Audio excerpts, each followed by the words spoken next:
Hello বন্ধুগণ, জয় শ্রীরাম। আমরা বেরিয়ে পড়লাম ফর অযোধ্যা। আমি মা বাবাকে নিয়ে বেরিয়ে পড়লাম, কারণ বাচ্চাদের স্কুল থাকে, এক্সাম থাকে, আমার মিসেসের অফিস আছে, তো সবার একসঙ্গে সিঙ্ক হলো না। তাই মা বাবাকে অনেক দিনের পেন্ডিং একটা ইচ্ছা ছিল, তো আমরা বেরিয়ে পড়লাম অযোধ্যার জন্য নয়ডা থেকে। তো আমাদের প্ল্যান ছিল সকাল 9টায় স্টার্ট করব আমার অফিসে হাফ ডে করে, কারণ আমার অফিস খুব ভোরবেলা শুরু হয়, বাট সেটা হয়নি। আলটিমেটলি আমার অফিসে কাজ মেটাতে 11টা বেজে গেছিলো। সো সকাল 11টায় আমরা স্টার্ট করলাম ফ্রম নয়ডা। তো দেখছেন এই যে রাস্তাটা আছে, আমরা মিরাট এক্সপ্রেসওয়ে ধরে কিন্তু আমাদেরকে এই জায়গাটাতে একটু বাইরে বেরিয়ে যেতে হবে, আদারওয়াইজ কিন্তু আপনি ওইদিকে হরিদ্বার ঋষিকেশের দিকে চলে যাবেন। তারপরে এই যে এই জায়গাটা হাপুরের দিকে নিতে হবে, এটা কিন্তু খুব ইম্পর্ট্যান্ট। সো এই দুটো কাট যদি মিস করেন তাহলে কিন্তু বিপদ আছে। অনেকটা ইউটার্ন নিয়ে ঘুরে এসে মানে পুরো প্ল্যানটা চৌপাট হয়ে যাবে। এইবারে ন্যাশনাল হাইওয়ে যথারীতি নৈনিতালের ন্যাশনাল হাইওয়ে ধরে এগিয়ে যেতে হবে। এটা নৈনিতাল যেতে গেলে আমরা এইটা দিয়ে যাই। আর এখানে আমার ইয়ারলি পাস করা ছিল, তো কোনো অসুবিধা হয়নি, কারণ আমার ইয়ারলি পাসে জাস্ট ট্রিপ মাইনাস হয়েছে। তো এইটা আমার ক্ষেত্রে আপাতত ফ্রি। এবার আমরা আস্তে আস্তে আমাদের মেইন যেটা বলার, যে এবারে অযোধ্যা যাওয়ার টাইমটা অনেকটা কমে গেছে, মানে প্রায় 2 আওয়ার্স আরও কমে এসছে। তো যেটা ইটিএ ছিল সেটা 8.5 ঘন্টা। তো কারণটা হচ্ছে গঙ্গা এক্সপ্রেসওয়ে। ওই যে গঙ্গা এক্সপ্রেসওয়ে দেখা যাচ্ছে যেটা উপর দিয়ে যাচ্ছে, আমরা ওটাকেই ধরবো, কিন্তু এই যে এই কার্ডটা নিতে হবে। এবার আমরা নৈনিতালের হাইওয়েকে ছেড়ে দিয়ে লেফট সাইডে গিয়ে ওই আগে গিয়ে ইউটার্ন নিয়ে গঙ্গা হাইওয়েতে এন্ট্রি করবো।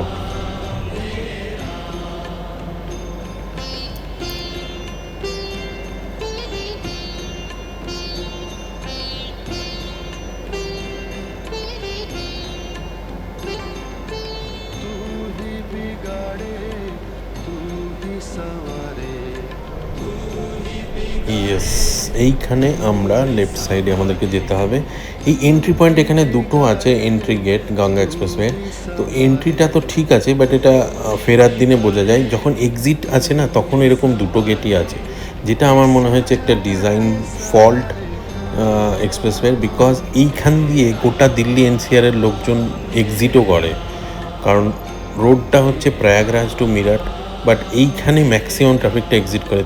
বেরোবার সময় ভালোই জ্যামে পড়তে হয়, সেটা আমরা কলকাতা থেকে ফেরার সময়ও দেখেছিলাম। সো এই নিয়ে গঙ্গা এক্সপ্রেসওয়ে আমার সেকেন্ড টাইম যাওয়া। কলকাতা যাওয়ার সময় গেছিলাম। এই হচ্ছে গঙ্গা, আমরা ক্রস করছি গঙ্গা। এখানে লেফট সাইড থেকে রাইট সাইডে যাচ্ছে, এরপরে পুরো প্রয়াগরাজ অব্দি এটা রাইট সাইডেই থাকবে, আর গঙ্গা এলো লেফট সাইড থেকে। আর গঙ্গা এক্সপ্রেসওয়ে তো দারুণ লেগেছে, খুব ভালো এক্সপিরিয়েন্স গঙ্গা এক্সপ্রেসওয়েতে ড্রাইভ করার। একটু টোলটা হায়ার সাইডে, আগেও বলেছিলাম এটা আমাদের আগের ভিডিওতে, যে টোলটা আপনার পার কিলোমিটার ₹3 করে পড়বে। তো সেই অনুযায়ী, আর এক্সপ্রেসওয়েটাও বিশাল অনেকটা ডিস্টেন্স, মানে প্রায় 600 কিলোমিটার্স। সো টোটালটা আপনার গেলে 1800 আপনার টোল পড়বে।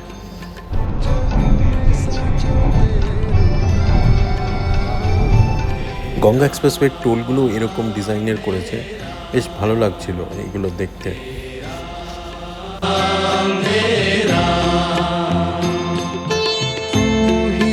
माता तू ही पिता है, तू ही माता तू ही पिता है, तू ही माता तू ही তো বন্ধুরা, আমরা আজকে যাচ্ছি অযোধ্যা মা বাবাকে নিয়ে।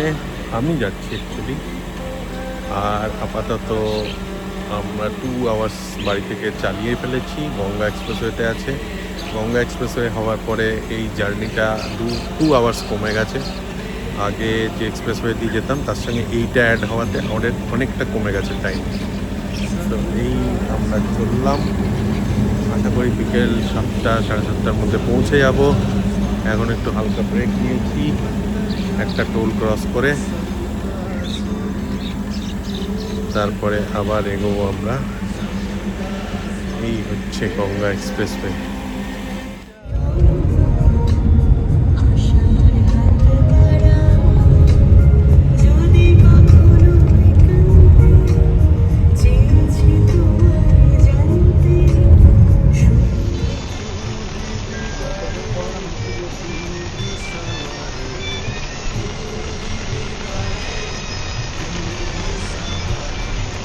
तू ही बिगाड़े तू ही संवारे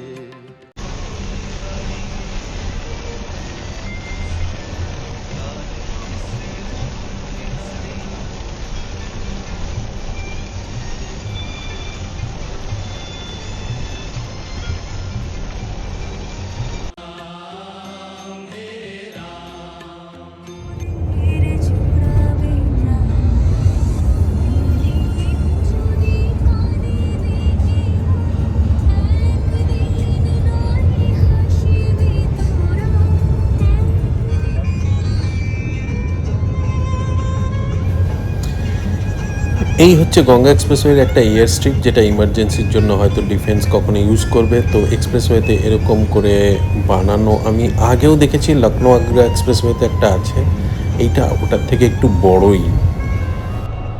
যার 1 কিলোমিটারে আসছে।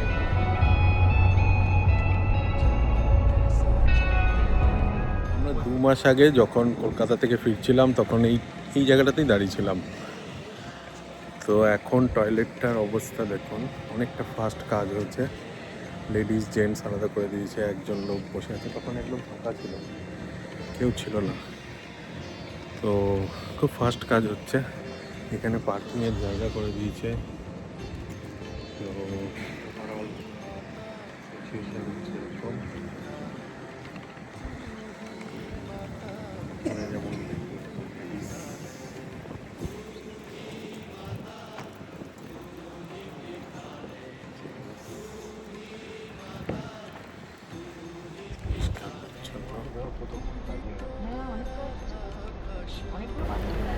সো আগের বারে আমরা কলকাতা থেকে ফেরার সময় যেই কন্ডিশন দেখেছিলাম তার থেকে অনেক বেটার, মানে কাজ অনেক তাড়াতাড়ি এগোচ্ছে, উইদিন 3 মান্থসে দেখলাম। আর উই আর ইমপ্রেসড, মানে টয়লেটসগুলো বেশ পরিষ্কারই ছিল আপাতত। তো ভালো, বেশ ভালো।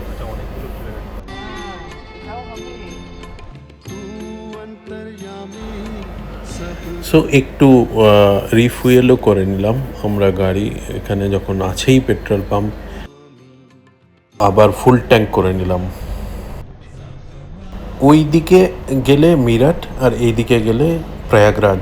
তো এই গঙ্গা এক্সপ্রেসওয়ের একটা কনসেপ্ট দেখলাম, আপনার এই ফুড প্লাজা এক জায়গায়, মানে দুদিকে দুটো নয়, একটাই একদিকে থাকবে। আপনি ওই দিক থেকে যাবার সময়ও আসতে পারবেন, আবার এই দিক থেকে যাবার সময় ওইটাই অ্যাভেল করতে পারবেন, একবার এই দিকে একবার ওই দিকে। সো পেট্রোল পাম্প আছে, বাট একটু গ্যাপে গ্যাপে আছে। তো আপনার যদি একটু কম থাকে তাহলে রিফুয়েল করে নেওয়াই বেটার, যেখানে পেট্রোল পাম্প দেখতে পাবেন, কারণ গ্যাপটা অনেকটা।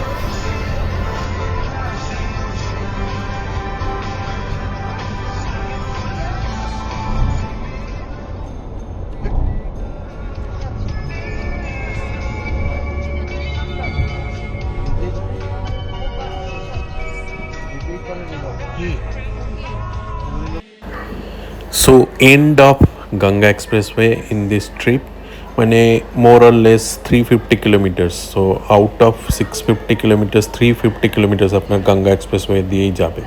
তো এটা হচ্ছে exit point Ganga expressway. So 60% of your journey will be in this marvelous road.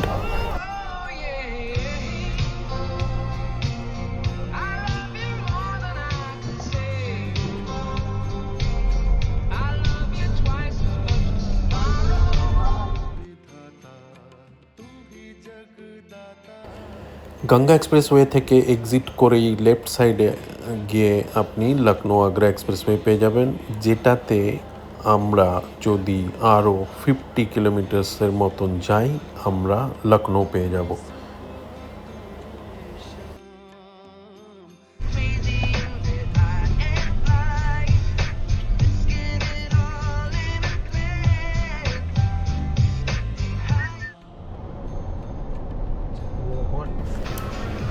50 kilometre যাওয়ার পরে এই যে এইখানে এই কাটটা মিস করবেন না, এটা টুয়ার্ডস মোহন যাবেন, তাহলে আপনি লখনৌটাকে পুরো বাইপাস করে পেরোতে পারবেন। আদারওয়াইজ যদি লেফটে চলে যান তাহলে পুরো লখনৌ সিটির জ্যামে পড়বেন। এখানে কিছুটা প্যাচ, এখানে এইরকম রাস্তা পাবেন, বাট কিছুটা গিয়েই, খুব বেশি না এটা, কিছুটা গিয়েই আপনি পেয়ে যাবেন লখনৌ আউটার রিং রোড। এবং এইটাতে বেশ খানিকটা যাওয়ার পরে গোটা লখনৌটা বাইপাস করার পরে এইখান থেকে আপনি চলে যাবেন ইউটার্নের মতন প্রায় নিয়ে পূর্বাঞ্চল এক্সপ্রেসওয়ে, যেটাতে আমাদেরকে আরও 60 কিলোমিটার যেতে হবে। ওই রাস্তাও খুবই সুন্দর।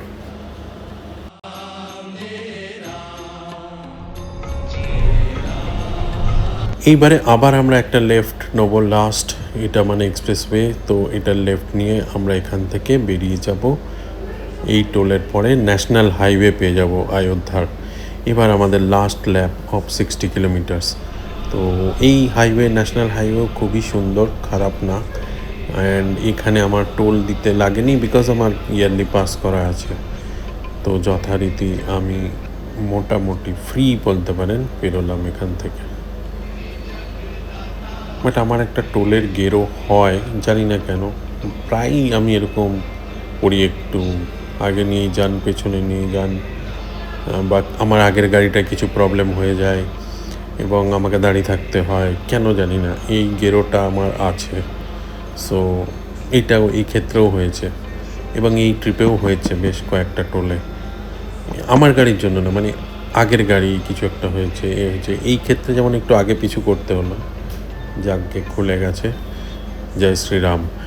সো এখানে একদম ঢুকে পড়লাম আমরা অযোধ্যাতে। এরপরে শুধু আপনারা এই ধরমপথটা দেখবেন, যেটা রেনোভেশন হয়েছে এবং কি অপূর্ব করেছে এই জায়গাটা, জাস্ট দেখতে থাকুন। দেখো কি করেছে গুরু, তাড়াতাড়ি তো শুরু।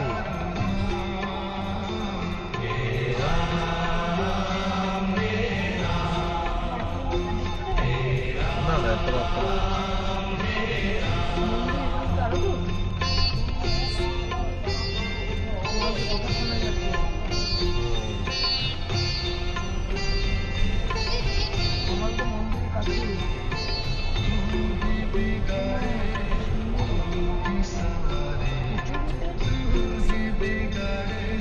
ধরমপথ জায়গায় করেছি আমি। শ্রীরাম নগরী ধরমপথ।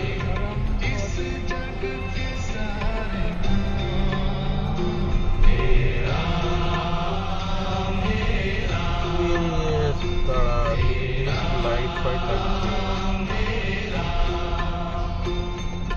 জিও পাগলা।